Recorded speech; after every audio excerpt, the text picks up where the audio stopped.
Story Corner, presented by Jennifer. Bella Sarah, Book 1, Bella's Gift. Chapter 10.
Jillian heard the wooden door rattle.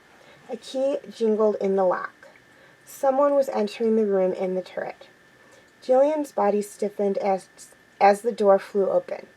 There stood Ivina and Connell. Connell's eyes met Jillian's. Then he quickly looked away.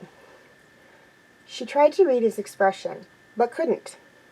"Well," Ivina said, "where is your great Bella now? Run off and left you, did she? And took all of your magical little animal friends, too. Not to worry, though. They'll be back soon. In fact, you're going to bring them back." "I'll never help you," Jillian cried. You have no choice," Ivina snapped. "Connell here will see to that. You may be able to charm some silly little creatures of the forest, but you hold no power over my wolf pack." With that, Ivina turned to Connell. "It's time to prove yourself, son of Malfoy. The magical creatures will not return to the castle now, even if this wretched girl summons them. They are too afraid of the castle, so you are to lead her into the forest and guard her there until she has drawn every magical creature back to her. I am days away from perfecting a formula that will transfer the creature's magic to me. Once I have that magic, I will rid this world of those horses once and for all. I am too close to victory to have my plan spoiled now," Ivina ranted. Connell nodded silently, his expression still unreadable. "If this stupid girl refuses to cooperate?" "You know what to do," Ivina continued. "You have until morning to return with all the magical creatures. If you are not back by sunrise, I will release the pack. They are riled up and hungry for revenge. They will take it out on you as well as the girl if you fail me." Ivina plunged a bony hand into her cloak. "You'll be needing this," she told Jillian with a sneer. In her hands she held the small midnight blue book. Jillian's hands trembled as she reached for her journal. In the small book that had brought her so much solace now seemed like a dangerous weapon. She didn't want to take it, didn't want to use its power to lure her friends back. She could only hope Connell was truly on her side. If he was, maybe they could find a way out of this together. "Take it!" Ivina shrieked. Jillian had no choice. Her hand closed around the soft, familiar leather. "Now get out of my sight," Ivina said, storming out of the door.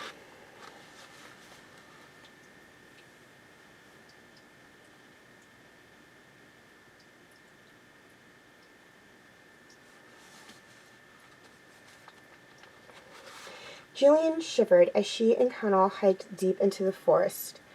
The air grew colder and colder. The ground they now traveled was covered in snow. Jagged mountains loomed ahead, silhouetted in the moonlight. Jillian had not dared speak until they were beyond the castle grounds. At last, she broke the silence. I'm sorry, Pussyfoot, she said. I'm sorry I dragged you into this mess. I just wanted to help the others. Please understand. Connell let out a soft grumble. Jillian knew her friend well enough to understand that he was quite what his quiet response meant. He was not angry with her. She felt a rush of relief. As they reached the clearing, Connell stopped. He looked at Jillian and then down at the journal clutched in her cold hands. No, Jillian whispered, thinking of all of her animal friends. Surely you don't want me to lure them back here? Back to Ivina? But Connell's gaze didn't waver. Jillian thought about everything Connell had done for her and the magical creatures. She had asked a lot of him when she sent him to find Bella. Surely he had proven himself. Even though he seemed to be telling her to do something terribly wrong, maybe it was time for her to trust him now. Carefully, Jillian opened the notebook and began flipping through the pages. Drawing after drawing, creature after creature. Her mind fixated on the images, and the memories rushed over her in a warm flood. She saw all her magical friends. Tom-toms, twinkle imps, bobikins, fire spoops, and pipsqueak longtails. Whiffle bears, bubble turtles, tassel mice, rose dragons, and tea leaf pandas. Jillian reached the last drawing, the Starstone Otter Queen. The Starstone Otter. She thought of how gentle and wise the creature had been. Suddenly, a light appeared in the distance, glowing through the still night. Whatever it was coming closer. Jillian's heart beat more quickly. The light now blinked through the trees, only yards away. Had Ivina already released the pack? A twinkle imp fluttered into the clearing. She was followed by a violet pixie and a wiffle bear. Then, trudging through the snow, appeared tea leaf pandas, bubble turtles, and rose dragons. On their shoulders perched tassel mice and pipsqueak longtails. All the magical creatures had returned, flocking to Jillian. She was happy to see their familiar faces, but she was also terrified. This was just what Ivina wanted. Before she could do anything, branches rustled. There in the moonlight stood Bella. Poised gracefully on her back was the otter, the starstone glowing softly around her neck. Bella looked at Jillian, then at Connell. Connell moved closer to Jillian. Slowly, gently, he nudged her with his muzzle. Towards Bella and the otter, and the others. Jillian stared at her friend, sad and confused. Fuzzyfoot? She whispered. He let out a tiny growl in response. Go with them.